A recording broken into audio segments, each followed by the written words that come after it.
to be demonstrating and talking about two important fluids that you should be able to check on your vehicle.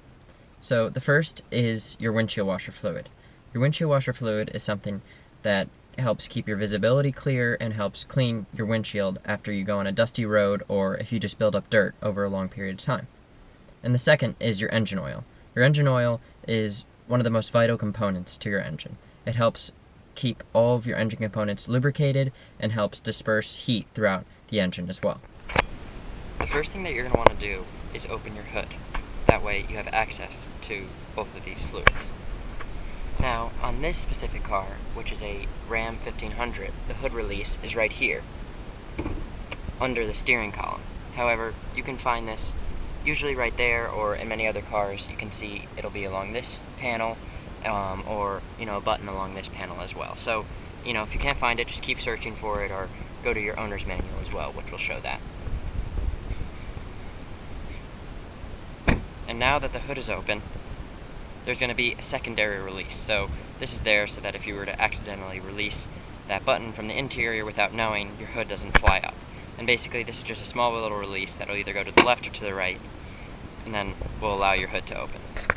Now that your hood is open, you're going to see that you have access to a lot of different things here. Now, first of all, the easiest one to find will be your windshield washer fluid. This is usually has a symbol that looks like that, and basically all you have to do is open this up, and as you can see, this car happens to be basically full on windshield washer fluid, but if you buy a gallon or a few gallons, you'll easily be able to fill up your car if it's completely empty. Now, when checking your oil level, you're first going to have to find your engine oil dipstick. Now this is usually right around the engine, and many times it's labeled. So in this car you can see it's a bright yellow color and it says engine oil right there on the edge of it. Now this is your engine oil dipstick. Now what you're going to want to do first is remove it,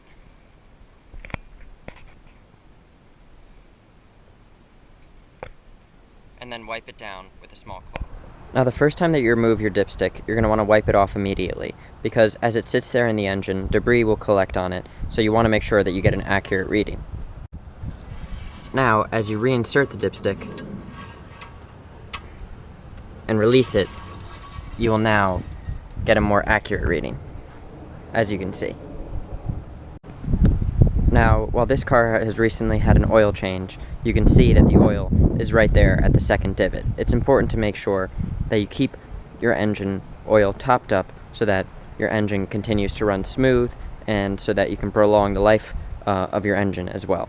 You also want to make sure that if you take out the dipstick and you see that your oil is becoming dark brown or even black, it's important to change it right away or as soon as possible, because leaving it that way does not do any good for your engine. Now if you notice that your engine oil is low, but your car is not in need of an oil change, you can simply add in the oil yourself. Usually right on top of the engine, there will be a place where you can add this oil. In this case, the cap comes right off, and it even says the type of oil which I use for this car. So in this case, it is 5W20, and I would just basically add as much as necessary right there on the top.